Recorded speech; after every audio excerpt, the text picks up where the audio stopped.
السلام علیکم ورحمۃ اللہ وبرکاتہ۔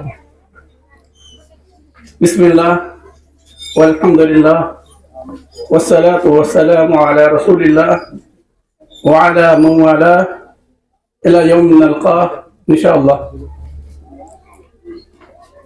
قال الله تعالى في القرآن المجيد: أعوذ بالله من الشيطان الرجيم، بسم الله الرحمن الرحيم، ومن يرتد منكم عن دينه فيمت وهو كافر فأولئك حبطت أعمالهم في الدنيا والآخرة وأولئك أصحاب النار هم فيها خالدون۔ وقال النبي صلى الله عليه وسلم: ثلاثة من كن فيه وجد بهن حلاوة الإيمان: أن يكون الله ورسوله أحب إليه مما سواهما، وأن يحب المرء لا يحبه إلا لله، وأن يكره أن يعود في الكفر بعد إذ أنقذه الله منه كما يكره أن يقذف في النار۔ وقال حذيفة بن يمان رضي الله عنه: كان الناس يسألون رسول الله صلى الله عليه وسلم عن الخير وكنت أسأله عن الشر مخافة أن يدركني۔ معزز سامعین کرام،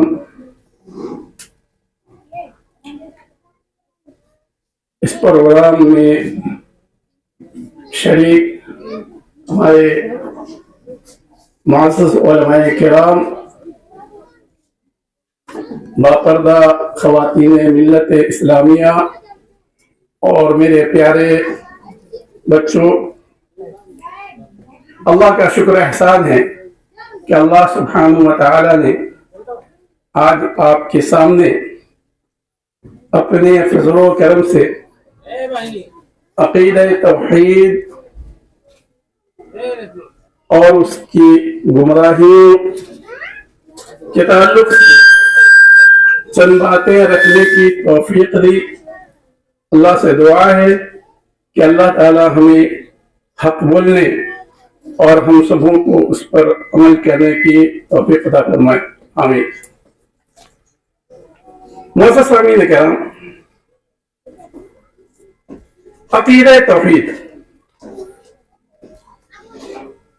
اس تعلق سے آپ نے چند باتیں سنی۔ میں یہاں سب سے پہلے عقیدہ کی وضاحت کر دینا چاہتا ہوں۔ عقیدہ کیا ہے؟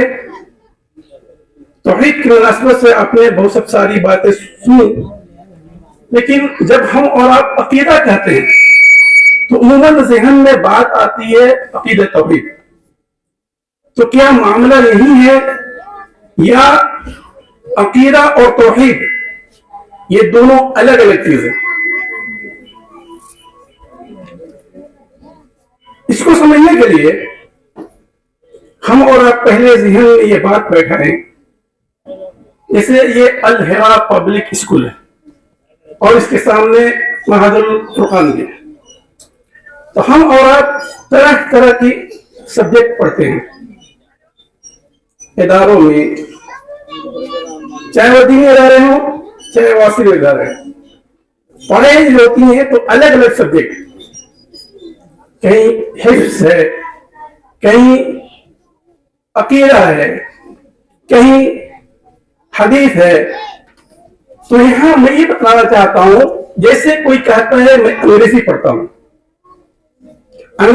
ہوں تو اس کا مطلب کیا ہوا؟ انگریزی ایک یہ سبجیکٹ ہے، انگلش پڑھتا ہوں، انگلش سبجیکٹ ہے اور اس میں کتنی سب ساری کتابیں ہیں، کتنی سب سارے کورسز ہیں۔ تو عقیدہ جب کہا جائے تو یہ عقیدہ مطلب ہے کہ یہ نہیں ہے کہ عقیدہ صرف توحید ہے۔ عقیدہ عین قاف دال، عربی میں عین قاف دال سے نکل کے آیا ہے، اس کا معنی ہوتا ہے باندھنا، مضبوطی سے باندھنا۔ اور عرب زبان کے اندر عقد الحبل بولتے ہیں، اس وقت بولتے ہیں جب انسان رسی کو مضبوطی سے باندھ لے۔ عقیدہ چاہیے باندھنے سے یا مضبوطی سے کیا تعلق ہے؟ ظاہر سی بات ہے، علماء نے اس کی تشریح کرتے ہوئے لکھا ہے عقیدہ ہر وہ چیز جو انسان کے دل میں راسخ ہو جائے، پیوست ہو جائے، بیٹھ جائے اور اس میں کسی طرح کی شک و شبہ کی گنجائش نہ رہے. یعنی وہ تصورات، وہ خیالات، وہ افکار و نظریات جو انسان اپنے دل میں قائم کرتا ہے اور اس کے بارے میں شک و شبہ نہیں پڑا رہتا، تو اس کو عقیدہ کہا جاتا ہے لوگوں کے حساب سے. یہ عقیدہ صحیح بھی ہو سکتا ہے، غلط بھی ہو سکتا ہے. ہم لوگ جب عقیدہ سمجھتے ہیں، سنتے ہیں تو سمجھتے ہیں یہ عقیدہ صرف مسلمانوں کا معاملہ ہے. عقیدہ کے کہنے کا مطلب یہ ہے کہ اس کا غیروں سے کوئی تعلق نہیں ہے. ایسی بات نہیں ہے. عقیدہ ہم بھی رکھتے ہیں، غیر بھی رکھتے ہیں، دوسرے بھی رکھتے ہیں. عقیدہ صحیح بھی ہوتا ہے، غلط بھی ہوتا ہے. جیسے شرک کا معاملہ ہے، بتوں کی پرستش کا معاملہ ہے، اور بھی اس تعلق سے جتنی چیزیں ہونے ہیں. صبح جب ہم لوگ سو کر اٹھتے ہیں تو کوئی مسجد جاتا ہے، کوئی مندر جاتا ہے، کوئی چرچ میں جاتا ہے، کوئی گردوارا جاتا ہے، کوئی کہیں اور جاتا ہے. کیوں؟ چونکہ اس کے پاس ایک عقیدہ ہے، آستھا ہے، وہ ایک عقیدہ رکھتا ہے اور اپنے عقیدے کے اعتبار سے وہ اپنے دین کو گزارنے کی کوشش کرتا ہے، یا جس کو وہ مانتا ہے اس کو خوش کرنے کی کوشش کرتا ہے. میرے کہنے کا مطلب یہ ہے کہ عقیدہ کا معاملہ یہ نہیں ہوا کہ عقیدہ یہ مسلمانوں کی صرف چیز ہے. صحیح عقیدہ ہم سب کو رکھنا چاہیے، لیکن عقیدہ آستھا ہم بھی رکھتے ہیں اور دوسرے لوگ بھی رکھتے ہیں. اب بات یہ آتی ہے کہ صحیح اسلامی عقیدہ، صحیح اسلامی عقیدہ، صحیح اسلامی عقیدہ کسے کہتے ہیں؟ اور میں کرام اس کی تشریح کرتے ہوئے لکھتے ہیں کہ ایمان کے 6 جو ارکان ہیں، جس کو ہم سب اچھی طرح جانتے ہیں: آمنت باللہ وملائکتہ وکتبہ ورسلہ والیوم الآخر والقدر خیرہ وشرہ. ایمان کے 6 جو ارکان نہایت مشروع ہے: اللہ پر ایمان رکھنا، فرشتوں پر ایمان رکھنا، اللہ کی کتابوں پر ایمان رکھنا، انبیاء رسول پر ایمان رکھنا، یوم آخرت پر ایمان رکھنا، اور تقدیر پر ایمان رکھنا، خواہ اچھی ہو یا بری. تو ایمان کی یہ 6 جو ارکان ہیں، بنیادی جو ارکان ہیں، ان کو ماننا اور ان کے ضمن میں جتنی چیزیں آتی ہیں ان تمام چیزوں کو بغیر شک و شبہ کے ماننا. اب کوئی انسان کہے ایمان کے ارکان 6 ہیں، اس میں جنت نہیں ہے، اس میں جہنم نہیں ہے، قبر کا کہیں تذکرہ نہیں ہے، برزخ کا کوئی ذکر نہیں ہے، اور بھی بہت سب ساری چیزیں ہیں جو غیبیات ہیں، یا ایمان کی بنیادی جو 6 ارکان ہیں ان کے ضمن میں آتی ہیں. تو کوئی انسان کہے کہ چلو ایمان کی 6 ارکان ہیں ہم مان لیتے ہیں، لیکن ہم فرشتوں کو مانتے ہیں، فلاں کو مانتے ہیں، فلاں کو نہیں مانتے، جنت کو نہیں مانتے، جہنم کو نہیں مانتے، وغیرہ باللہ. تو اس کا ایمان پورا نہیں ہوا.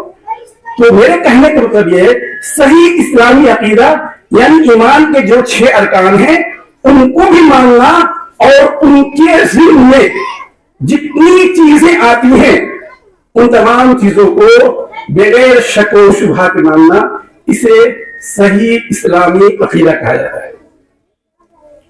اور جیسے کہ میں نے پہلے کہا کہ عقیدہ کا دائرہ بہت وسیع ہے، اور عقیدے کے اندر ایک چیز جس کا ذکر کیا گیا وہ ہے توحید. عقیدہ ایک سبجیکٹ ہے اور عقیدے کے اندر بہت سب ساری چیزیں آتی ہیں. ان میں سے ایک بنیادی جو چیز ہے، عظیم الشان جو چیز ہے، اس کا نام کیا ہے؟ توحید ہے. موسیٰ سامنے میں کرام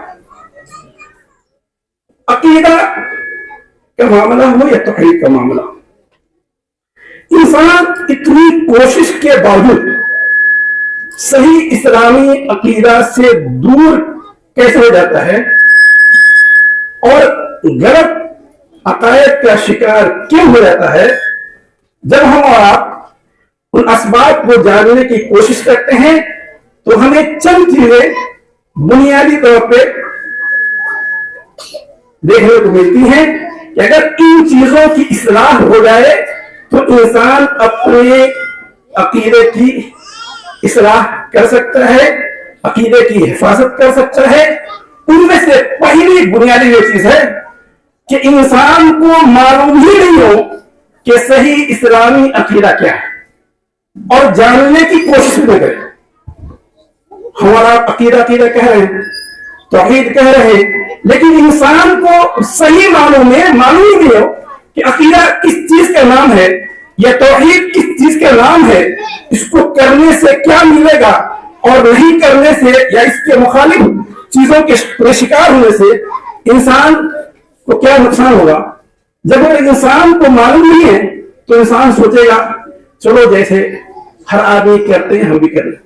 مثال کے طور پہ میرے سامنے یہ ایک آپ کو پیپر ہے، اگر یہاں پہ ایک لکھا جائے گا، کس سے پوچھا جائے گا تو کہے گا بھائی ایک، اس کے سائڈ میں آپ صفر زیرو بڑھاتے چلے جائیں، جتنا آپ پڑھائیں گے اس میں کیا ہے، اس میں تعداد بڑھتی چلی جائے گی۔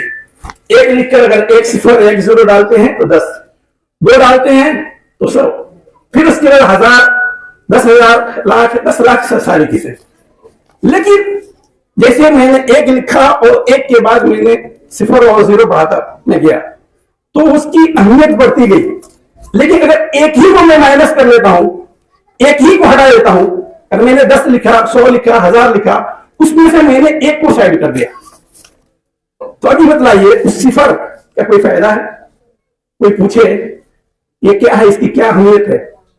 تو معاملہ یہاں پہ ایسے ہی ہے کہ انسان کیا ہے، انسان کا عقیدہ اگر خراب ہو جائے اور انسان کیا ہے جتنا بھی نیک اعمال کرتا چلا جائے تو گرچہ اپنے آپ کو سمجھے کہ میں بہت اچھا کام کر رہا ہوں، لیکن وہ سب ساری کی ساری چیزیں وہ صفر سے بڑھ کر نہیں ہے۔ اسی واسطے حضرت حذیفہ بن یمان رضی اللہ عنہ ایک صحابی رسول ہے، کہتے ہیں کان الناس یسألون رسول اللہ صلی اللہ علیہ وسلم عن الخیر وکنت اسألہ عن الشر مخافۃ ان یدرکنی۔ صحابہ کرام نبی پاک صلی اللہ علیہ وسلم سے خیر کے بارے میں، اچھی چیزوں کے بارے میں پوچھا کرتے تھے کہ یہ کرنے سے کیا ہے کیا ہے، اور جب انسان کیا ہے اور کہتے ہیں کہ میں نبی صلی اللہ علیہ وسلم سے شر برائی کے بارے میں پوچھتا تھا، نبی صلی اللہ علیہ وسلم سے شر برائی کے بارے میں پوچھتا تھا تاکہ ایسا نہ ہو کہ میں اس میں پڑ جاؤں۔ تو انسان کو جب انسان عقیدہ جاننے کی کوشش کرتا ہے، توحید جاننے کی کوشش کرتا ہے، تو اس کی مخالف جو چیزیں ہیں ان کو بھی جاننا نہایت ہی ضروری ہے۔ انسان کو معلوم ہے کہ پانی کا کیا فائدہ ہے، تو انسان کیا ہے آگ جو ہے، آگ کے بھی کیا فوائد ہیں، آگ سے پانی سے آگ بجھ جاتی ہے۔ تو اس طریقے سے انسان یہ نہیں کہ میں ایک چیز جان لیا اور اس کے مخالف جو چیزیں ان کو چھوڑ دے۔ جب تک انسان جو اس کے مخالف جو چیزیں ہیں ان کو بھی نہیں سمجھتا ہے تو دونوں کا فائدہ انسان کو اس طریقے سے نہیں ہو سکتا۔ عقیدہ درست ہونے سے انسان کو کیا کیا فائدہ ہوتا ہے؟ میں توحید اور عقیدے کی فضیلت میں نہیں جاتے ہوئے چند نکات کی شکل میں بتلانا چاہ رہا ہوں کہ اگر انسان کا عقیدہ درست ہے تو انسان کی اپنی اصلاح ہوتی ہے۔ ایک انسان جانتا ہے کہ اللہ خالق و مالک ہے، اللہ کو سب کچھ معلوم ہے، ہم اور آپ جہاں جو کچھ بھی کرتے ہیں اللہ تعالیٰ سے ادھر نہیں۔ تو یہ بتائیے انسان جب کوئی کام کرے گا، غلط کام کرے گا، تو کیا اس کے دل میں کیا احساس ہوگا؟ اور اچھا کام کرے گا تو اس کے دل میں کس طرح کے خیالات پیدا ہوں گے؟ اس لیے انسان کے جب عقیدہ مضبوط ہے کہ اللہ تعالیٰ سے ہم اوجھل نہیں ہیں اور اللہ تعالیٰ ساری چیزوں کا علم رکھنے والا ہے، ساری چیزوں کا جاننے والا ہے، تو انسان غلط کرتے وقت ڈرے گا اور اچھا جب کرے گا تو اس کے دل کو اطمینان اور خوشی لاحق ہوگی۔ ابراہیم بن ادہم رحمہ اللہ کے پاس ایک آدمی آیا اور کہا کہ مجھے کچھ نصیحت کیجیے، میں بہت زیادہ خطا کار ہوں، غلط کام کرتا ہوں، مجھے کچھ نصیحت کیجیے۔ تو انہوں نے جو 5 نصیحتیں کی تھیں اس میں سے چند چیزیں جو ہمارے موضوع سے متعلق ہے، انہوں نے کہا جب غلط کام کرنے کا ارادہ ہو تو ایسی جگہ چلے جاؤ جہاں اللہ تم کو نہیں دیکھتا ہو. کیا ایسا کیسے ہو سکتا ہے؟ انہوں نے کہا کہ جب غلط کام کرنے کا ارادہ ہو تو یہ آسمان و زمین اللہ کی ہے, یہاں نہیں رہو, کہیں اور چلے جاؤ. یہ بھی ممکن نہیں ہے. روزے کس کی دی ہوئی کھاتے ہو؟ اللہ کی دی ہوئی روزے ہم اور آپ کھاتے ہیں. جب غلط کام کرنے کا ارادہ ہو تو انسان اللہ کی روزی نہ کھائے. ایسا ممکن ہے کہ یہ آسمان و زمین بنائی ہوئی اللہ کی ہے, اللہ کی بنائی ہوئی زمین پہ ہم اور آپ رہتے ہیں, اللہ کی دی ہوئی روزے ہم اور آپ کھاتے ہیں, اور اللہ تعالیٰ نے ہمیں اور آپ کو فری میں کوئی پیسہ دیا ہے ہمیں اور آپ کو بنانے میں. اللہ تعالیٰ نے اتنا بڑا جسم اور اتنی ساری نعمتیں اور خوبیاں عطا کی ہیں. انسان کیا ہے, غلطی بھی کرے اور یہ جانتے ہوئے کہ اللہ تعالیٰ ہمیں اور آپ کو دیکھ رہا ہے. یقین جانیے اگر انسان کا ہمارا اور آپ کا عقیدہ اگر مضبوط ہوگا تو جب بھی غلط کام کرنے کا انسان ارادہ کرے گا یا دل میں اس طرح خیالات آئیں گے, اللہ کے ڈر سے انسان انشاءاللہ بچنے کی کوشش کرے گا. آج کل معاملہ یہ ہوتا ہے کہ بچے پڑھ رہے ہیں, جیسے ماشاءاللہ کچھ دینی ادارے ہیں اور کچھ خالص عصری ادارے ہیں, تو کیا ہوتا ہے بچے پڑھتے ہیں, لوگ سوچتے ہیں کہ کہیں بھی ڈال دو, پڑھنا ہی ہے پڑھ لیں گے, قسمت میں ہوگا ٹھیک ہے, نہیں تو کہیں باہر چلے جائیں گے کام کرنے. ذرا غور کیجئے کہ ہمارے وہ بچے جو اس طرح کے دینی ادارے میں پڑھتے ہیں اور وہ بچے جو ایسی جگہوں میں پڑھتے ہیں جہاں پہ اللہ اور اللہ کے رسول کا بھول کر بھی نام نہیں لیا جاتا, دونوں میں آسمان و زمین کا فرق ہے. میرے پاس ایک معلمہ کبھی آئی تھی ایک ادارے میں ان کا انٹرویو لینا تھا. میں نے پوچھا کہ اللہ کہاں ہے؟ جو بی اے کی نہیں تھی, خاتون تھی, یہ بتلائیے انہوں نے کیا کہا, اللہ دل میں ہے. والیاذ باللہ. یعنی کہ انسان کو اپنے خالق اور مالک کے بارے میں اتنا بھی معلوم نہیں ہے کہ اللہ کہاں ہے, اور ڈگریوں پہ ڈگریاں لوگ حاصل کرتے جا رہے ہیں. میں اصلی تعلیم کے میں مخالف نہیں ہوں, میرے کہنے کا مطلب یہ ہے کہ پڑھائی, ہر پڑھائی ہم اور آپ جو کچھ بھی کرتے ہیں, نہاتے بھی ہیں تو ثواب کی نیت سے, پیشاب و پیخانہ کرنے بھی جاتے ہیں تو ثواب کی نیت سے, کیونکہ جب تک صفائی اور طہارت نہیں ہوگی نماز نہیں ہوگی. تو اس طریقے سے ہمارا اور آپ کا کوئی بھی کام ہے, صبح سونے سے لے کے شام, رات صبح اٹھ کر اور رات کو سونے تک, بلکہ سوتے بھی ہیں تو اللہ کے نام ہے. اس لیے جب انسان کا عقیدہ مضبوط ہوگا تو سب سے پہلے انسان کی اس کی اپنی اصلاح ہوگی. دوسرا فائدہ اس کا, عقیدہ اگر درست ہوگا انسان کا تو سماج و معاشرہ کی اصلاح ہوگا. جس گاؤں میں, جس بستی میں, جس شہر میں, جس ملک میں ایسے لوگ ہوں جو یہ جانتے ہیں کہ چوری کرنا جرم ہے, جو یہ جانتے ہیں کہ غداری کرنا جرم ہے, جو یہ جانتے ہیں کہ ہم جو کچھ بھی کر رہے ہیں اللہ کے اس کے حساب و کتاب ہونا ہے, تو کیا اس انتظار میں رہیں گے کہ پولیس اور پرشاسن والے دیکھ رہے ہوں گے تو چھوڑ دیں گے, نہیں دیکھ رہے ہوں گے تو ہم کر لیں گے؟ ہرگز ایسا نہیں ہو سکتا ہے, کیونکہ ہم نے اپنا خالق و مالک اللہ کو تسلیم کیا ہے. اس لیے ساتھیوں, جب انسان کا عقیدہ درست ہوتا ہے تو انسان کیا ہے, اپنی بھی اصلاح کرتا ہے اور اس سماج معاشرے کی بھی اصلاح ہوتی ہے جہاں انسان وہ رہتا ہے. اسی طریقے سے عقیدہ درست ہونے سے, جیسا کہ بتایا گیا کہ توحید پہلی چیز ہے, اسی کے لیے انبیاء اور رسول بھیجے گئے, انبیاء اور رسول بعثت ہوئی, تو عقیدہ کی درستی کے بغیر کوئی بھی عمل انسان کا اللہ کے قابل قبول نہیں. اسی طریقے سے عقیدہ درست ہونے سے انسان جنت میں جانے کا حقدار ہوتا ہے اور جہنم سے اس کو نجات ملتی ہے. عقیدہ درست ہونے سے انسان کے جان و مال کی حفاظت ہوتی ہے. یہ بتائیے کہیں پہ لڑائی ہو رہی ہے, اللہ ہم سبوں کو امن و سلامت کے ساتھ رہنے کی توفیق عطا فرمائے. کہیں پہ لڑائی ہو رہی ہے اور لڑائی ہو رہی ہے, ہمیں اور آپ کو معلوم نہیں ہے کہ کہاں پہ لڑائی ہو رہی ہے.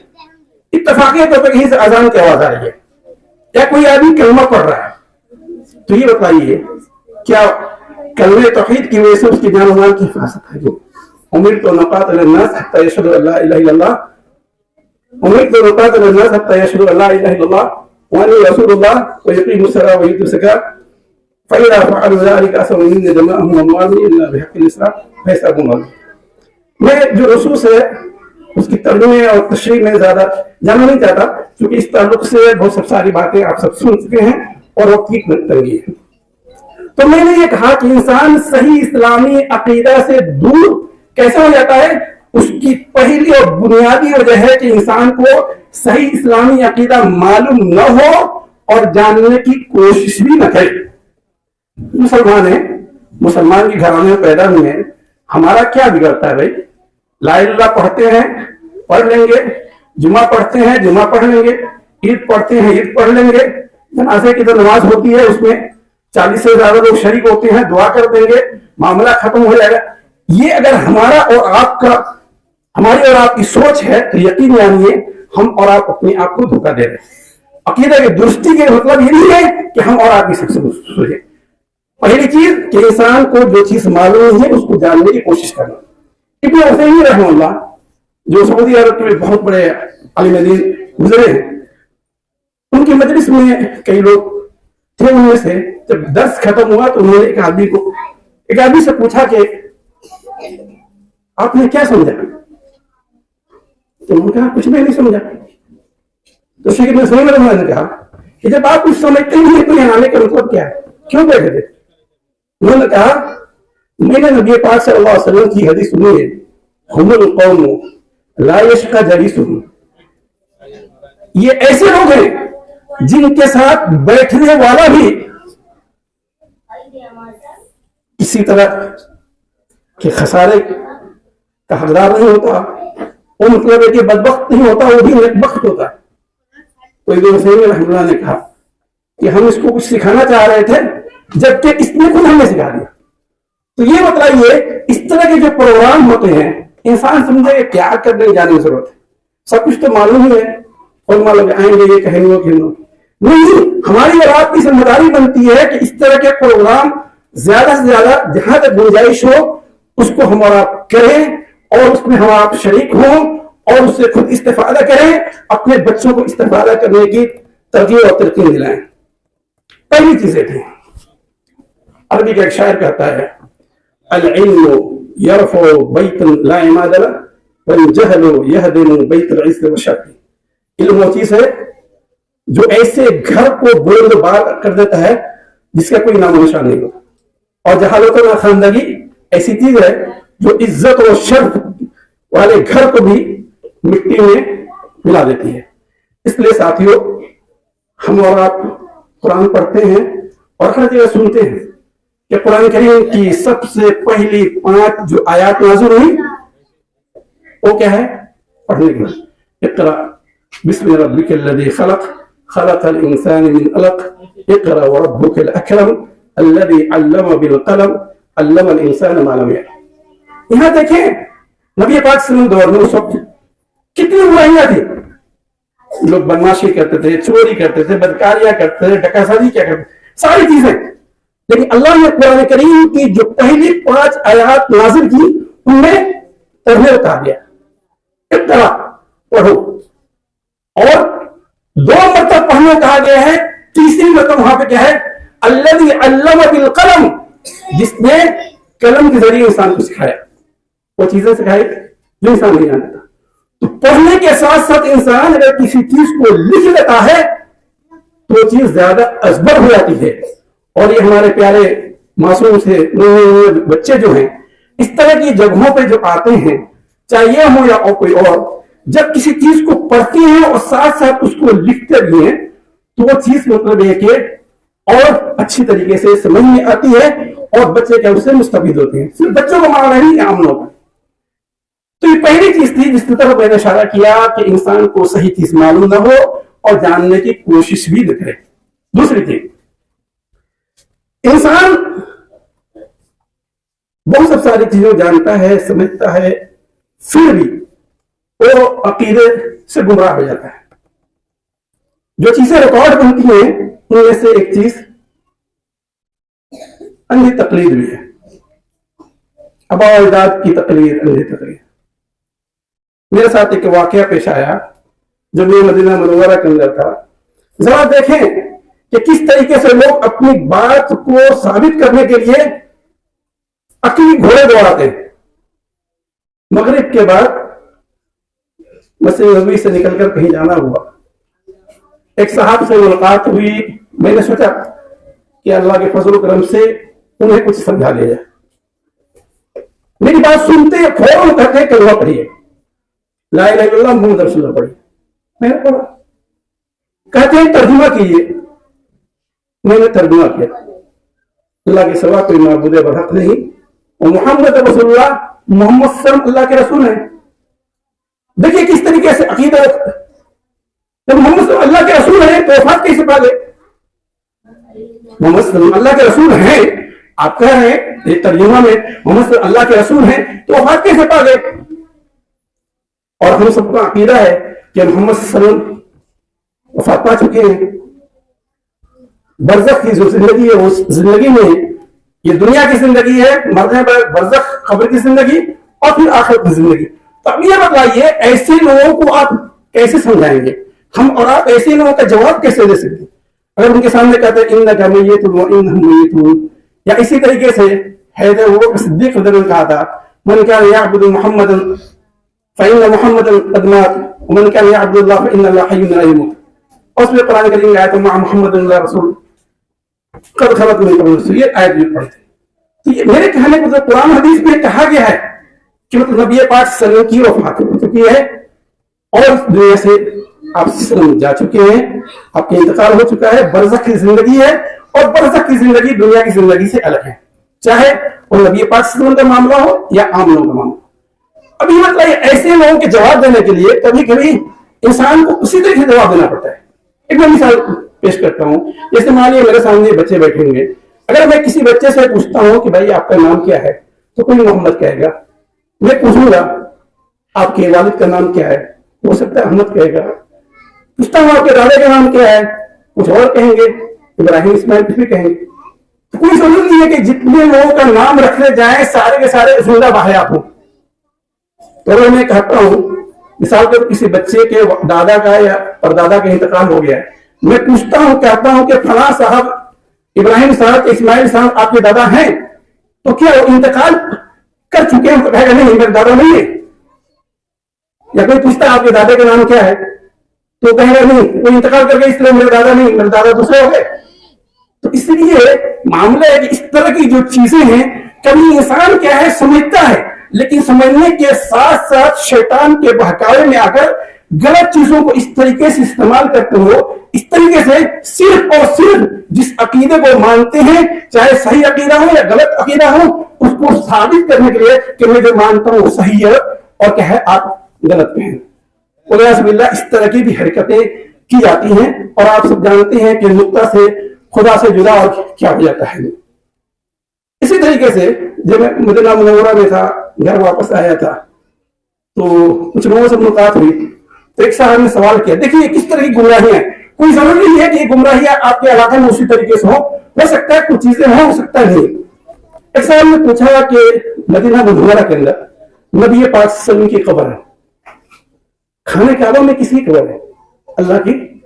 ولیعاذ باللہ اس طرح کی چیزیں مطلب دیکھے لوگ پھیلا رکھے ہیں اور اس طرح کی چیزوں کے لوگ شکار بھی ہو. اس لیے ساتھیوں میرے کہنے کا مطلب یہ ہے کہ اگر ہم اور آپ شر کو برائی کو نہیں جانتے ہیں تو ہم اور آپ اس کا ارتکاب بھی کر بیٹھیں گے، اس کو کر بھی بیٹھیں گے اور ہمیں اور آپ کو احساس بھی نہیں ہوگا. اسی طریقے سے انسان جن چیزوں کی وجہ سے صحیح اسلامی عقیدہ سے دور ہوتا ہے ان میں سے ایک چیز کیا ہے؟ غلو، حد سے تجاوز کرنا. جو کسی کا مقام ہے اس سے زیادہ اس کو مقام دینے کی کوشش کرنا. نبی پاک صلی اللہ علیہ وسلم کی شخصیت سے بڑھ کر کسی شخصیت نہیں ہو سکتی ہے. آپ صلی اللہ علیہ وسلم کا مقام و مرتبہ کتنا بلند والا ہے وہ ہم سب سے مخفی نہیں ہے. لیکن کچھ لوگ جب نبی پاک صلی اللہ علیہ وسلم نام آتا ہے تو اپنی انگلیوں کو آنکھ پہ اور کیا ہونٹوں پہ رکھتے ہیں. کچھ لوگ کچھ اور کہتے ہیں، بلکہ برتھ ڈے منانے اور نبی صلی اللہ علیہ وسلم کا کیک پہ نام لے کے نبی صلی اللہ علیہ وسلم کے نام پہ چھڑا چلاتے ہیں، چھڑیاں چلاتے ہیں اور یہ دعویٰ کرتے ہیں کہ ہم نبی صلی اللہ علیہ وسلم سے محبت کر رہے ہیں. گویا کہ نبی صلی اللہ علیہ وسلم ان کے غلام ہیں، جہاں چاہے نبی صلی اللہ علیہ وسلم دوڑاتے رہتے ہیں کہ نبی صلی اللہ علیہ وسلم یہاں آ گئے وہاں آ گئے کہاں چلے گئے. ولیعاذ باللہ تو نبی صلی اللہ علیہ وسلم کی محبت کا مطلب یہ نہیں ہے جیسے کہنے والوں نے کہا ہے وہی جو مستوی عرش تھا خدا ہو کر اتر پڑا ہے مدینے میں مصطفیٰ ہو کر، ولیاذ باللہ۔ یہ شرک نہیں ہے تو کیا ہے؟ جھوم جھوم کر اس طرح کی چیزیں وہ پڑھتے ہیں، قوالیاں پڑھتے ہیں اور کیا کیا کرتے ہیں اور سوچتے ہیں کہ ہم اچھی چیز کر رہے ہیں، حالانکہ نبی پاک صلی اللہ علیہ وسلم نے کہا لا تطرونی کما اطرت النصارى ابن مریم فانما انا عبد فقولوا عبد اللہ ورسولہ۔ میرے شان نے اس طریقے سے ذاتی نہیں کرو جیسے کہ نصارہ نے عیسیٰ علیہ السلام کے بارے میں کیا، میں اللہ کا بندہ ہوں اس لیے میں اللہ کے بندہ اور اللہ کے رسول ہوں۔ تو نبی پاک صلی اللہ علیہ وسلم اللہ کے بندے اور اللہ کے رسول ہیں، لیکن ہم اور آپ دوسروں پہ تو تنقید کرتے ہیں، لیکن کبھی ہم نے سوچا کہ آئے دن بلکہ ہر روز ہم اور آپ کس طریقے سے اسلامی عقیدہ کا اقرار کرتے ہیں لیکن احساس نہیں ہوتا۔ صبح سے شام تک رات تک ہم لوگ اسلامی عقیدہ کا اقرار کرتے ہیں لیکن احساس نہیں ہوتا۔ اذان ہوتی ہے ہر روز 5 مرتبہ، کیا یہاں پہ عقیدہ توحید نہیں ہے؟ سب سے پہلے تو اللہ اکبر اللہ اکبر کہا جاتا ہے، اللہ اکبر اللہ اکبر اشہد ان لا الہ الا اللہ، کیا یہ عقیدہ توحید نہیں ہے؟ کیا ہم لوگوں نے سوچا کہ جب ہم اور آپ اذان دیتے ہیں اقامت کہتے ہیں یا ہر وہ جگہ جہاں پہ اللہ کا نام آتا ہے کیا اس کا بھی تعلق عقیدے سے ہے اور یہ ہمیں اور آپ کو کسی خاص چیز کی طرف بڑھ رہا ہے؟ جب انسان جانتا ہے کہ اللہ ساری چیزیں دیکھنے والا ہے، جاننے والا ہے، کوئی چیز اللہ سے ادھر نہیں ہے، تو یہ بتائیے ایک انسان جب اللہ کا نام سنے گا تو اس کے دل میں کس طرح خیالات ہوں گے؟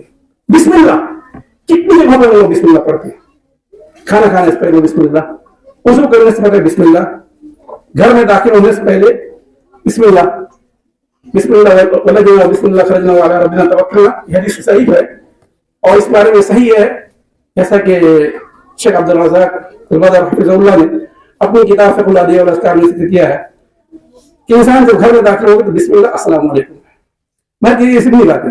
تو میں یہ کہہ رہا ہوں کہ ایک بچہ جب بسم اللہ پڑھتا ہے، چاہے ہم اور آپ بسم اللہ پڑھتے ہیں تو کیا خیال ہوتا ہے؟ نبی پاک صلی اللہ علیہ وسلم کے دور میں عقیدہ کا معاملہ کتنا تھا، ایک بچہ کھانا کھا رہا تھا، عمر بن ابی سلمہ رضی اللہ عنہ، بچے تھے، کھانے کے وقت میں ان کا ہاتھ تھالی میں پلیٹ میں ادھر ادھر، نبی صلی اللہ علیہ وسلم کا یا غلام سم اللہ وکل بیمینک وکل مما یلیک، بچہ بسم اللہ پڑھو، داہنے ہاتھ سے کھاؤ اور جو تمہارے قریب جو چیز ہے تو ذرا غور کیجیے کہ نبی پاک صلی اللہ علیہ وسلم کھانے کے وقت بھی توحید سکھا رہے ہیں، کھانے کے وقت بھی توحید سکھا رہے ہیں۔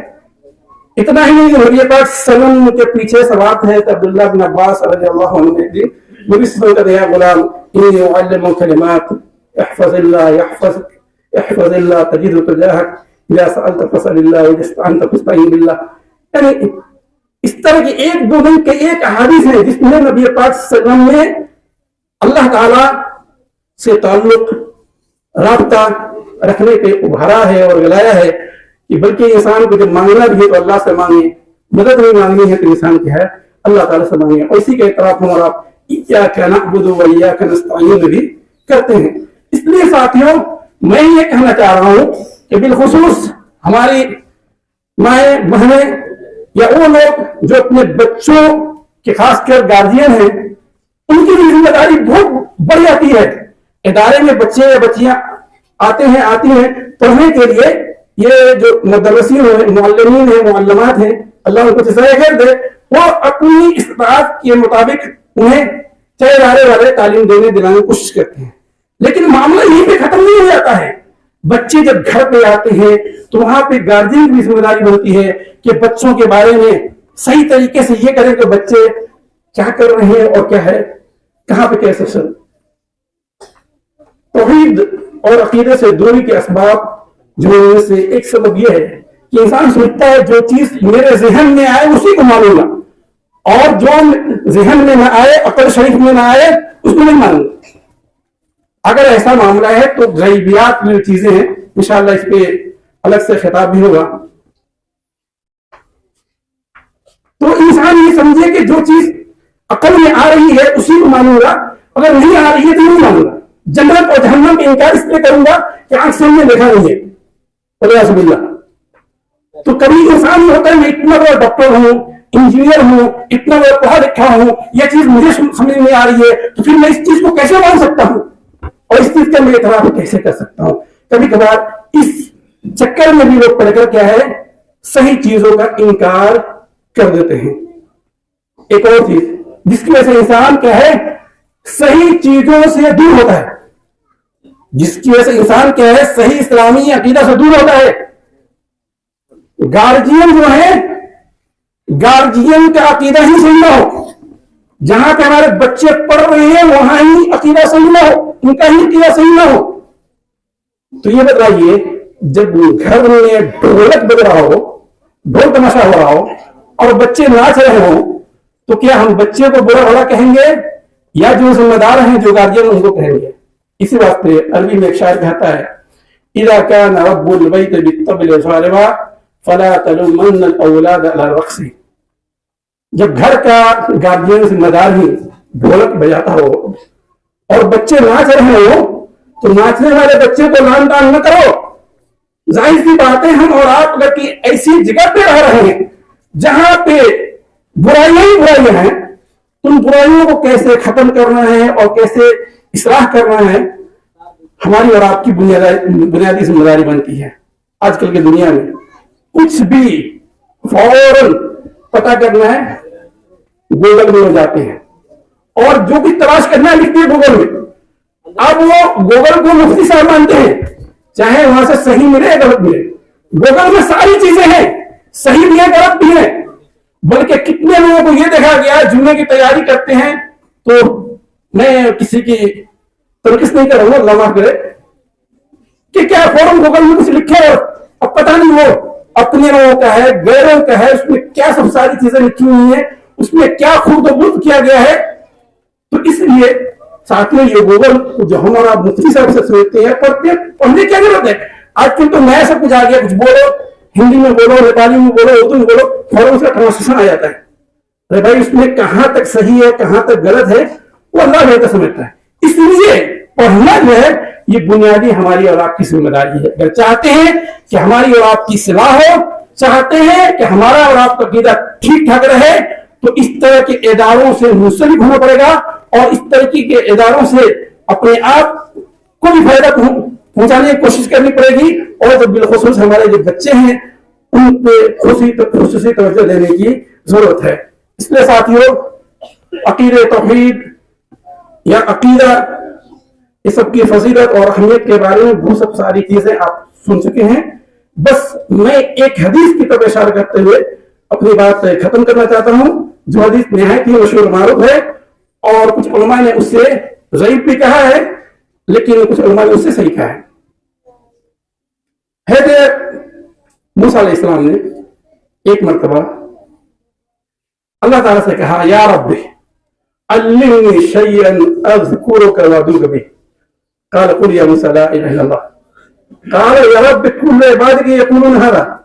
قال يا موسى لو ان السماوات السبع وعمرهن غيري والارضين سبع في كفه ولا اله الا في كفه ما بين لا اله الا الله. رواه ابن حبان والحاكم وصححه. حدیث کا مفہوم ہے کہ ایک مرتبہ موسیٰ علیہ السلام نے اللہ سے کہا کہ اللہ مجھے کچھ سکھا دے، مجھے کچھ بتا دے جس کے ذریعے میں تمہیں یاد کروں. تو موسیٰ علیہ السلام کو اللہ نے کہا کہ موسیٰ لا الہ الا اللہ. موسیٰ علیہ السلام کہ اللہ یہ تو تیرے سارے بندے لا الہ پڑھتے ہیں اور میں بھی نبی رسول ہو کر میں بھی یہ پڑھوں. گویا کہ اس کو ہمیں کم تر جانا. تو نبی صلی اللہ علیہ وسلم نے کہا، بلکہ اللہ تعالیٰ نے کہا حدیث قدسی اللہ تعالیٰ نے کہا کہ موسیٰ اگر ساتوں آسمان اور اس میں جتنی چیزیں ہیں اللہ کے سوا، اللہ عرش پہ ہے، اور زمین جتنے طبقات ہیں سب کو ترازو کے ایک پلڑے میں اور ایک پلڑے میں دوسرے پلڑے میں لا الہ کو رکھا جائے تو لا الہ کیا ہے؟ لا الہ کا پلڑا جو ہے بھاری ہو جائے گا. اب یہ بتائیے لا الہ ہمارا کبھی پڑھتے ہیں تو احساس ہوتا ہے کہ ہم اور آپ کتنا بڑا عظیم ترین کلمہ پڑھ رہے ہیں. اتنا ہی چونکہ اس حدیث کے تعلق سے بات یہ بھی رکھ دینا چاہتا ہوں. اس حدیث ابن حجر رحمہ اللہ نے کہا ہے کہ اس کو امام نسائی نے صحیح سند سے روایت کیا ہے اور اسی سے ملتی جلتی ایک حدیث ہے مسند احمد میں جس میں نوح علیہ السلام نے اپنے بیٹوں کو دو چیز کرنے کی نصیحت کی تھی اور دو چیز چھوڑنے کی.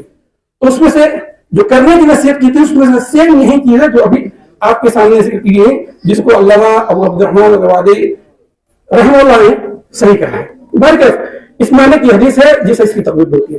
حدیث میں کہا گیا ہے، ذرا خیال کریں، سبحان اللہ، الحمدللہ، اللہ اکبر، لا الہ الا اللہ، کس کو معلوم نہیں ہے؟ کس کو یاد نہیں ہے؟ کس کو یہ ذکر و اذکار یاد نہیں ہے؟ میں نہیں سمجھتا ہوں کوئی بچہ ایسا ہو جو کہے کہ سبحان اللہ، الحمدللہ، اللہ اکبر، لا الہ الا اللہ، لیکن کیا احساس ہے کہ ہم اور آپ جب پڑھتے ہیں اللہ کا نام لیتے ہیں تو کیا یہ توحید نہیں ہے، یہ عقیدہ نہیں ہے کہ ہم اللہ کی تعریف کرتے ہیں اور اللہ تعالیٰ ہمیں اور آپ کو کیا دیتا ہے اس کے بدلے؟ حدیث میں آتا ہے، نبی پاک صلی اللہ علیہ وسلم کہتے ہیں کہ انسان کیا ہے، یعنی سبحان اللہ، الحمدللہ، اللہ اکبر، لا الہ الا اللہ کہنا ان تمام چیزوں سے بہتر ہے جن پہ سورج کی کرن پڑتی ہے۔ دنیا میں جتنی چیزوں پہ سورج کی روشنی، سورج کی کرن پڑتی ہے، ان تمام چیزوں سے بہتر کیا ہے؟ آپ کو سبحان اللہ، الحمدللہ، اللہ اکبر، لا الہ الا اللہ، اللہ کی تعریف کر رہے ہیں، اللہ کا نام لے رہے ہیں۔ کیا کبھی احساس ہم لوگ ہوا؟ عقیدے کی اہمیت اس میں بھی یہ ہے کہ نبی پاک صلی اللہ علیہ وسلم آرام کر رہے تھے، غزوہ میں تھے، اور آپ صلی اللہ علیہ وسلم کی آنکھ لگ گئی، تلوار کہے لٹکا دیے تھے، کافر آیا اور کہے تلوار اس نے اپنے ہاتھ میں لی، نبی پاک صلی اللہ علیہ وسلم آنکھ کھلتی ہے۔ ذرا غور کیجیے منظر کیسا ہے، صحابہ کرام الگ الگ بکھرے ہیں، سب سو رہے ہیں، نبی صلی اللہ علیہ وسلم آرام فرما رہے ہیں، ایسے موقع پہ کافر تلوار لے کر کھڑی ہو جاتا ہے اور کہتا ہے کہ من یمنعک منی، اے محمد تمہیں مجھ سے کون بچائے گا؟ ذرا غور کیجیے ہمارے پیارے حبیب نبی پاک صلی اللہ علیہ وسلم کا جواب، اللہ۔ نبی پاک کیا کہتے ہیں؟ اللہ، اللہ کا نام لیتے ہیں، تلوار اس کے ہاتھ سے گر پڑتی ہے۔ اتنا ہی نہیں، نبی پاک صلی اللہ علیہ وسلم جب ہجرت کر رہے تھے تو ایسے موقع پہ دشمن دار کے دروازے میں پہنچ گئے، یہاں تک کہ مورخین نے لکھا ہے کہ اگر وہ اپنی سر نیچے بھی کرتے، نگاہیں نیچے بھی کرتے تو ہے کہ ابو بکر اور نبی پاک صلی اللہ علیہ وسلم کو دیکھ لیتے۔ ایسے موقع پہ ذرا دیکھیے عقیدہ کس طریقے سے، توحید کس طریقے سے کام کرتا ہے اور کس طریقے سے نبی پاک صلی اللہ علیہ وسلم کہتے ہیں لا تحزن ان اللہ معنا، اے ابو بکر غم نہ کرو، اللہ ہمارے ساتھ ہے۔ یہ ہے توحید، یہ ہے عقیدہ۔ انسان کا عقیدہ جب درست ہوتا ہے تو انسان چاہے خوشی کے ایام میں ہو یا غمی کے ایام میں ہو، ہر وقت اللہ تعالیٰ سے اپنا ربط جوڑے رہتا ہے۔ ابراہیم علیہ السلام کو آگ میں پھینک دیا گیا، کیا انہوں نے دعا پڑھی تھی؟ حسبنا اللہ و نعم الوکیل۔ ذرا غور کیجیے، اس طرح کی ایک دو چیزیں نہیں ہیں، کئی چیزیں ہیں ہمارے اور آپ کے ساتھ بھی اس طرح کی چیزیں آ سکتی ہیں، اور میں اس لیے بار بار کہنا چاہ رہا ہوں کہ ہم اور آپ چاہے صبح شام میں اذکار پڑھتے ہیں، دعائیں پڑھتے ہیں، قرآن پڑھتے ہیں، حدیث پڑھتے ہیں، چاہے جہاں بھی جو کچھ بھی کر رہے ہیں، ہمارا اور آپ کا اگر رابطہ اللہ سے ہے، ہم یہ سوچتے ہیں کہ جو کچھ بھی کر رہے ہیں اس لیے انگلش پڑھ رہے ہیں تاکہ اس زبان کو سیکھ کر دوسروں کو بھی سکھائیں، اسلام کو پھیلائیں، چاہے یہ زبان میں ہو چاہے کسی بھی اور دوسری لینگویج میں ہو۔ ظاہر سی بات سب کا تعلق آپ کو کیا ہے؟ عقیدے سے۔ اس لیے ساتھیوں، سونے کی دعائیں ہیں، اٹھنے کی دعائیں ہیں، گھر میں داخل ہونے کی دعائیں ہیں، گھر سے نکلنے کی دعائیں ہیں، ہر جگہ پہ یہاں تک کہ آج کل چکن اور مٹن کا بہت زیادہ شور شرابہ ہنگامہ ہے، بھائی وہاں کی ہم لوگ توحید کے اقرار کرتے ہیں، جاتے ہیں کہیں کچھ خریدنے کے لیے، معلوم ہو جائے کوئی انسان جانور ذبح کیا بغیر بسم اللہ کا، تو کیا ہم اور آپ خریدیں گے، لیں گے؟ خود اگر ہمارا آپ کو ذبح کرنا ہو بسم اللہ اللہ، یعنی ہر جگہ اللہ کا نام لے رہے ہیں، اللہ کا نام لیتے اس زبان سے۔ کیا ہم اور آپ یہ سوچتے ہیں کہ اسی زبان سے اللہ کا نام لے اور اسی زبان سے شیطانی حرکات اور اعمال کریں؟ کیا کوئی انسان برداشت کر سکتا ہے؟ اس لیے ساتھیوں، یہ صرف کہنے کی حد تک نہ ہو کہ ہم کلمہ پڑھتے ہیں، ہم یہ کرتے ہیں، ہم وہ کرتے ہیں۔ اگر اتنا کا معاملہ ہوتا جیسے کہ بتایا گیا ابو طالب نبی صلی اللہ علیہ وسلم کے چچا، جنہوں نے کتنی قربانیاں پیش کی تھی نبی پاک صلی اللہ علیہ وسلم کی مدد کے لیے، لیکن مرنے کے وقت اثار جب ظاہر ہوئے نبی سے وہاں گئے تو ایک کلمہ کہنا تھا صرف، نبی سے کہا یا قل لا الہ الا اللہ کلمۃ روح جو لگے بیٹھے، چچا جان کی کلمہ کہہ دیا، لا الہ کہہ دیجیے، لا الہ پڑھ لیجیے، میں اللہ کے یہاں آپ کے لیے حجت پیش کروں گا۔ وہ لوگ کلمہ پڑھنے سے پہلے جانتے تھے کہ کلمہ پڑھنے کے بعد ہمارے اور آپ کی ذمہ داری کیا بنتی ہے، لیکن ہم لوگ کا معاملہ کلمہ پڑھنے کے بعد ہم جانتے ہیں صحیح معنی میں کہ کلمہ پڑھنے کے بعد اس کا تقاضا کیا ہے. اس لیے ساتھیوں ہم سب کی ذمہ داری بنتی ہے کہ ہم اور آپ صحیح معنوں میں کلمے کو پڑھیں, اپنے عقیدے کو درست کریں, اور اس ضمن میں جتنی چیزیں آتی ہیں ان تمام چیزوں کو صحیح جو ہے صحیح کریں, غلط جو چیزیں ہیں ان سے اپنے آپ کو دور رکھیں. اور لوگ جو کہتے ہیں چلو ادھر تو ہوا ہو جدھر کی, اس طرح کی چیزوں میں نہ پڑیں, کیونکہ یہ لوگوں کی اپنی بات ہے, یہ اللہ اور اللہ کے رسول صلی اللہ علیہ وسلم کا حکم اور پیغام نہیں ہے. چونکہ تعویذ کے تعلق سے کچھ چیزیں آئی ہیں, میں زیادہ نہیں کہتا ہوں, ایک واقعہ پیش آیا تھا میرے اپنے علاقے میں, اس کو ذکر کرنا مناسب سمجھتا ہوں. ایک مولانا صاحب تھے جو آج کل جامعہ سلفیہ بنارس میں پڑھا رہے, ہم لوگوں کے سینئر ساتھی میں سے. ان کی شادی کے لگ بھگ 10 سال ہو گئے, شادی کے 10 سال ہو گئے, اور بچے نہیں ہوتے, وہ اپنے گھر آیا جایا کرتے تھے. ایک دن جاتی ہیں تو کیا دیکھتے ہیں, جب رات کو سو رہے تھے اور تکیا ہٹائے اٹھائے تو وہاں تعویذ میں ہو گیا. اور ظاہر سی بات ہے وہ توحید والے تھے ماشاء اللہ, کافی یعنی ان کے عقیدے کے بارے میں ہمیں آپ کو شبہ نہیں ہے. تو میں نے پوچھا اپنی بیوی سے کہ تم نے کیا کیا, یہ تعویذ میں دیکھا ہوں. کہا کہ ایک بابا آئے تھے, پیر بابا آئے تھے, سب لوگ دکھا رہے تھے. لوگوں نے مجھے کہا کہ آپ تم بھی جا کر دکھا لو, یعنی تمہارے بھی بچے بچے نہیں ہیں. اب لوگوں کی باتوں میں آ کر میں بھی جا کر گیا ہے دکھا دیا. اسی وقت توڑ پھوڑ کے پھینکتے ہیں, ڈانٹتے ہیں اور سمجھاتی ہیں شرک ہے, تم کو معلوم نہیں. دیکھیے اللہ کرنا کیا ہوا کہ اسی سے اللہ تعالیٰ نے ان کو بچی دی. اب یہ بتائیے اگر وہ نہیں توڑے ہوتے, نہیں پھینکے ہوتے تو عقیدہ اور کیا بنتا. کسی تعویذ کی وجہ سے بچی ہوئی ہے یا بچہ ہوا. تو اس طرح کی چیزوں میں انسان پڑھ کر شیطان کے بہکاؤ میں آ کر بہت ساری چیزیں کر بیٹھتا ہے, اور ان تمام چیزوں سے بچنے کی ضرورت ہے. اور اتنا ہی نہیں, ایک اور واقعہ جو چونکہ خواتین کے تعلق سے کہا گیا ہے ان کے بارے میں بھی کچھ باتیں رکھنے کے لیے, کیونکہ یہ سب ساری باتیں سبوں کے لیے ہے. اپنے پیری مریدی کا معاملہ اتنا زیادہ ہے, یہ علاقہ نہ ہو لیکن بہت سب ساری جگہ ہیں جہاں پہ پیری مریدی کا معاملہ اتنا زیادہ ہے کہ ان کے سامنے آپ قرآن کی کتنی بھی آیات پڑھیں, جیسی تیسی آپ نصوص ٹھوس دلیل کفری پرمان پیش کریں, ان کو گوارا نہیں ہے. یہ واقعہ چونکہ میں جس بستی میں آیا ہوں, شیخ عبد المنان رحمہ اللہ, سبھی نے اس کا تذکرہ کیا تھا. انہوں نے کہا کہ ہاں اس طرح کی واقعہ ہے اور بہت سارے علماء نے اس کو ذکر کیا ہے, اور غالباً سبھی اسلام میں بھی اس کا ذکر ہے مختصر طور پہ. اور عبداللہ اعجاز تیمی ایک ہمارے سینئر ساتھی ہیں, انہوں نے قصوں کی چادر میں اس کتاب کو اس واقعے میں ذکر کیا ہے. واقعہ یہ ہے کہ ایک مرتبہ ایک پیر صاحب کیا ہے نماز پڑھا رہے, نماز پڑھاتے پڑھاتے ان کو اونگ لگ گئی نمازی کی حالت میں. تو وہ پیچھے سے مقتدیوں نے اٹھنا دیا تو امام صاحب پیر صاحب دور دور کہنے لگے. خیر نماز ختم ہوئی. نماز ختم ہونے کے بعد لوگوں نے پوچھا ڈرتے ڈرتے, ایسا نہ ہو کہ پیر صاحب ناراض ہونے, کہ آج ہم نے ایسی آواز سنی ہے جو کبھی ہم نے نہیں سنی تھی, کیا معاملہ ہے.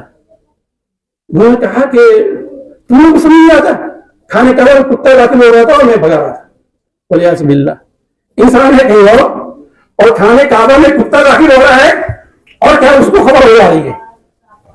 تو چونکہ توحید والی بستی کا ذکر ہوا ہے اس لیے غالب وہ بستی بھی توحیدی والی تھی. تو ایک اہل حدیث خاتون, قرآن حدیث والی بچی کو اس کو خبر ہوئی, گاؤں میں چچر ہوا, ہنگامہ ہوا کہ پیر صاحب اتنے پہنچے ہوئے. تو اس نے کیا کی, دعوت کر دی. اس نے کیا کی تھی, پیر صاحب کی دعوت کر دی. اور پیر صاحب کے آنے سے پہلے چاول کے نیچے انہوں نے سالن جو بھی میسر تھا رکھ دیا, اور دروازے کے کنارے میں کھڑی ہو کر وہ تماشا دیکھنے لگی. پیر صاحب آئے, بیٹھے ہیں, انتظار کر رہے ہیں کہ نور کو مسلم آئے گا, یہ ہوگا وہ ہوگا. جب کچھ نہیں آ رہا ہے تو غصہ ہوتے ہیں, اور غصہ کہتے ہیں کہ تم نے میری بے عزت کر دی, مجھے بلا کر رکھا سکھا دے دیا کھانے پینے کے لیے.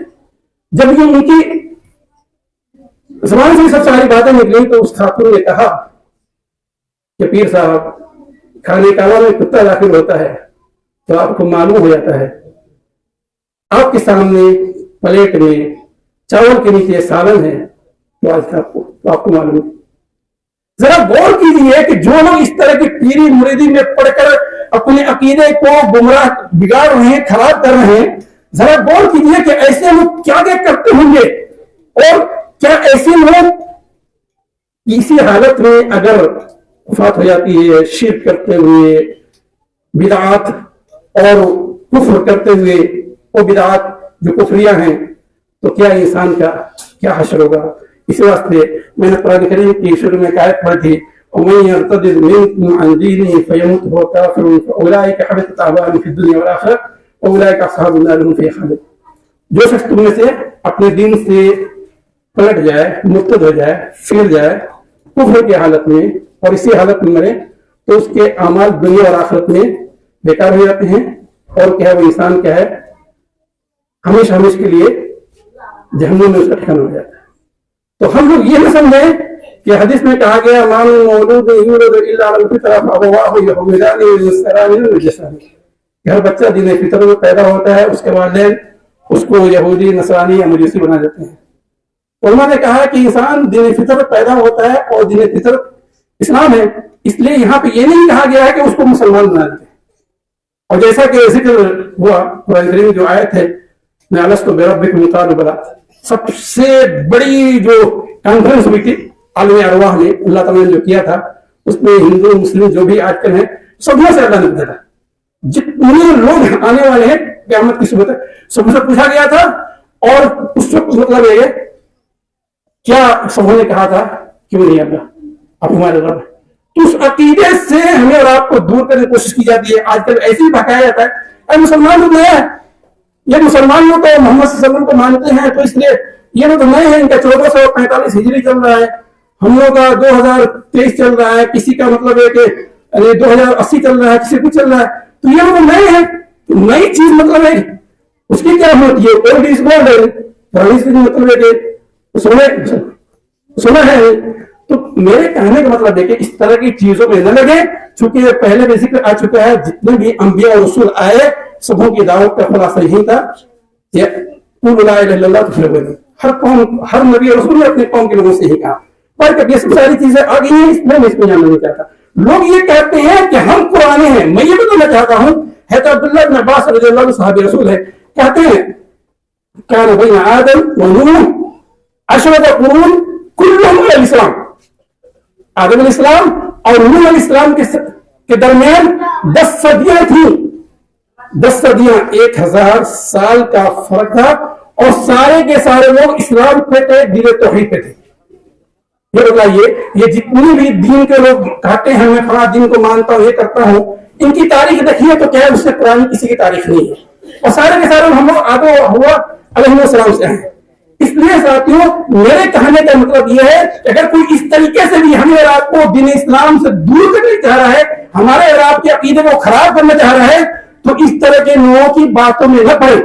ایک اور بات چلتے چلتے لوگ کہتے ہیں کہ یہ لوگ صرف عقیدہ اور توحید کی بات کرتے ہیں، صرف عقیدہ اور توحید کی بات کرتے ہیں۔ ارے بھائی عقیدہ توحید اپنی جگہ پہ ہے، لیکن اور بھی کچھ چیزیں، تو اس لیے یہ سب بھی کہ اگر عقیدہ توحید کرتے ہیں چھوڑا ہٹا رہے لوگوں پر والعیاذ باللہ، اور اس کے لیے کبھی صحیح دلیل کو بھی غلط نمایاں لگا پیش کرتے ہیں، اور کبھی کسی اور حساب سے۔ ایک حدیث ہے تو نواز میں سماعت کرتے ہیں کہ میں نے رسول اللہ صلی اللہ علیہ وسلم سے پوچھا، سألت رسول اللہ صلی اللہ علیہ وسلم عن البر والإثم فقال البر حسن الخلق والإثم ما حاك في نفسك وكرهت أن يطلع عليه الناس۔ صحیح مسلم کے حدیث ہے۔ حدیث کا مفہوم یہ ہوا کہ حضرت نواز بن سمعان رضی اللہ عنہ نبی صلی اللہ علیہ وسلم نے پوچھا کہ نبی صلی اللہ علیہ وسلم بر نیکی کیا ہے اور اسم برائی کیا ہے؟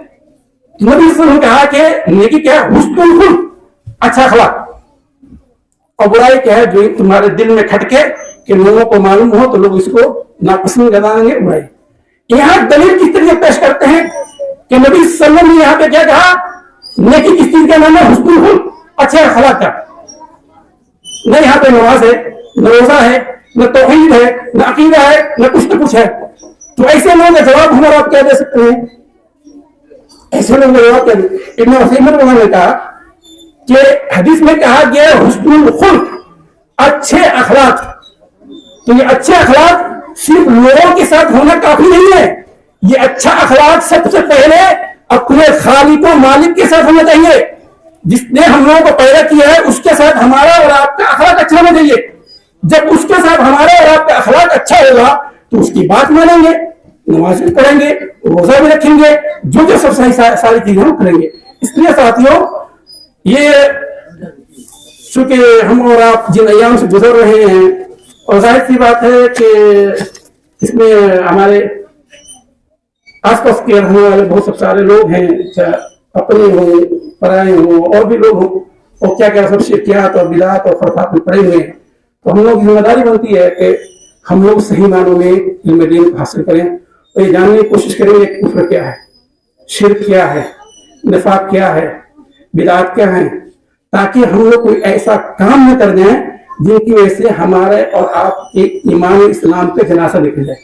اس لیے اپنے آپ کو برائی سے بچانے کے لیے یہ نہیں کہ ہم توحید والے ہیں، لا الہ الا اللہ محمد پڑھتے ہیں کافی ہے، ٹھیک ہے، پڑھیں، اس کے تقاضے اس کو پورا کریں، لیکن جب پانی اللہ تعالیٰ نے ہمیں آپ کو دے رکھا ہے تو آگ کے نقصانات کیا ہیں اس کو بھی جاننے کی ضرورت ہے، اور اس آگ سے بچنے اور اپنے آپ کو دوسروں کو بچانے کی بھی ضرورت ہے. اس لیے کوشش یہ ہونی چاہیے کہ انسان کیا ہے اس طرح کی چیزوں میں نہ پڑے، اور جو لوگ کسی بھی حساب سے ہمیں اور آپ کو صحیح اسلامی عقیدہ سے دور کرنا چاہتے ہیں، توحید سے دور کرنا چاہتے ہیں، ایسے لوگوں کی باتوں میں نہ پڑے.